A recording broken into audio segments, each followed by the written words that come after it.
Hello and welcome to LeftOverTime, the show about reheated food and NBA takes. As always, we are going to attempt to recover food that we may otherwise throw away and stretch to find an NBA analogy to match our cooking method. Today's food, bananas. The recipe, banana bread.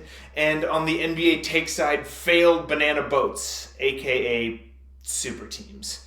Also excuse the facial hair change throughout the video, Halloween demanded it.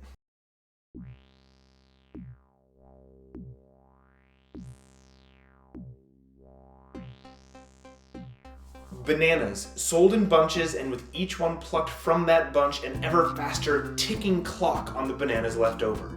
The more oxygen these fruit breathe in, the softer and more brown they become. When past their prime, bananas function more like liquid than solid. To reclaim this mush, we need to pick a direction. Now the story.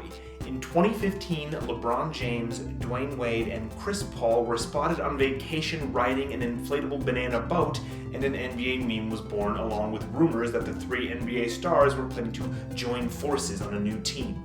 Banana boat became a term for an NBA super team. NBA primes vary.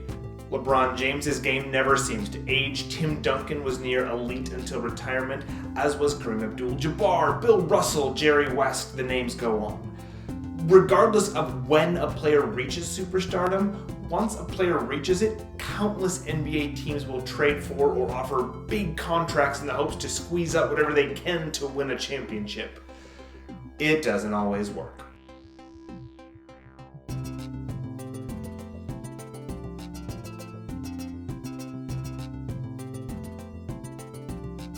To start, preheat an oven to 350 degrees. In a bowl, mix the flour, salt, and baking soda. By mixing the dry ingredients first, you avoid the potential for pockets of the dry ingredients. In a separate bowl, mash the bananas with a fork until it reaches the consistency of sort of a yogurt. Add the butter and mix again. Add the eggs, sugar, and vanilla extract and mix once more. Again, looking for that kind of yogurty, paste-like consistency. With the amount of sugar, butter, and vanilla extract required for banana bread, it's kind of hard to call this bread. There's no yeast, there's no bubble to form into a crumb, as the Great British Bake Off likes to comment on. It's really more of a banana cake. But that won't stop people from cutting a big old slice as their healthy snack. Sort of like an NBA franchise, convinced that they're collecting of a bunch of future Hall of Fame players whose career is closer to entering the Hall than their peak NBA years, is, a sound decision. Pour the wet into the dry and fold together. Don't overmix it though. Even though we're trying to add some structure, mixing too much will overdevelop gluten and make for too chewy bread. Once there are no more visible dry ingredients, stop. Using a stick of butter, grease the inside of the loaf pan. Pour the batter into the loaf pan and immediately place in the oven. Bake for 55 minutes and remove. Test the center of the bread with a toothpick. If it is still wet in the middle, place it back in the oven for intervals of about 5 minutes. Once your toothpick comes out clean, remove the bread from the pan onto a wire rack and allow it to cool for at least an hour. Once cooled, cut off a slice big as you want and daydream about the next super team. Before we get to the NBA, please subscribe.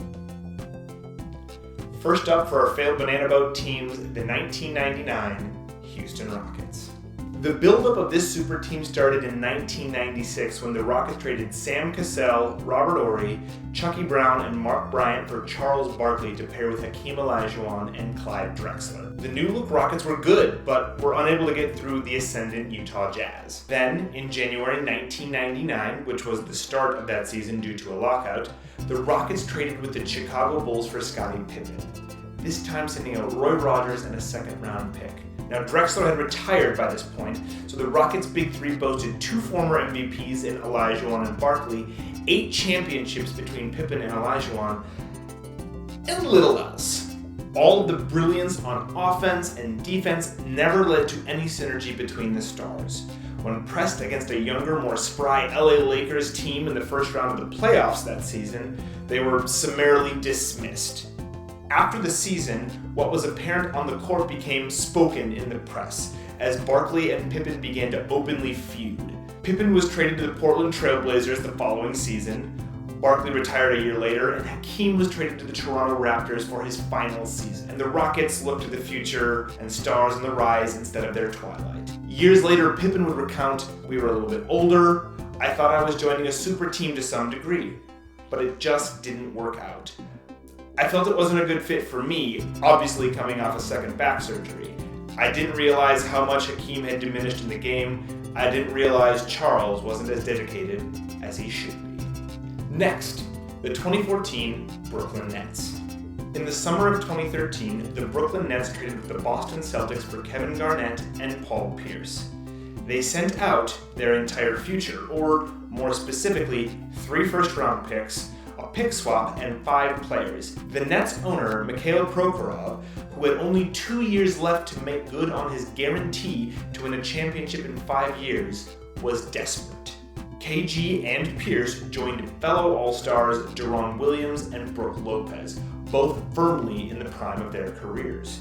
A fairly well-rounded bench seemed to vault the Nets into the upper echelon of the Eastern Conference, and yet the Nets finished 44-38, good for 6th place in the Eastern Conference. In the playoffs, the more experienced Nets held their own against the younger Raptors, forcing the series to 7 games, where they held onto a 1-point lead with 9 seconds left to move to the second round. In the second round, they ran into the defending champions, the Miami Heat.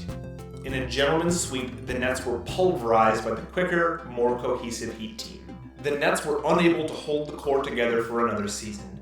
Pierce signed with the Washington Wizards in the offseason, and then halfway through the 2015 season, they traded Kevin Garnett to the Minnesota Timberwolves. The Nets did make the 2015 playoffs as the 8th seed and lost in 6 games to the Atlanta Hawks. Prokhorov's promise fell flat, and he sold the team 4 years later. Finally, the 2022 LA Lakers.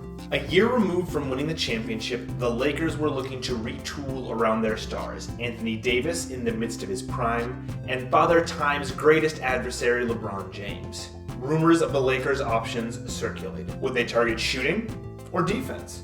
Who would they send out, and what picks would join them? In a surprise to many, they opted to trade Kyle Kuzma, Kentavious Caldwell-Pope, Montrezl Harrell, and the 22nd pick in the draft to the Washington Wizards for point guard Russell Westbrook. Westbrook was a year removed from making an all-star team, and while still on the tail end of his prime, was used to playing basketball a certain way that seemed in conflict with LeBron's style. Having given up 3 of their rotation players in Kuz, KCP, and Trez, the Lakers bench was starved for help. In LeBron, Davis, and Westbrook, the Lakers also had 3 huge salaries that pushed them up against the salary cap and limited their options for offering contracts. They turned to heroes of yesteryear in Carmelo Anthony, Dwight Howard, Rajon Rondo, and Trevor Ariza. Each player was over 35 years old, which, while not old, is more or less ancient in NBA terms, especially when they were needed as consistent contributors. Through the first half of the season, the Lakers turned in a mixed bag of successes and errors,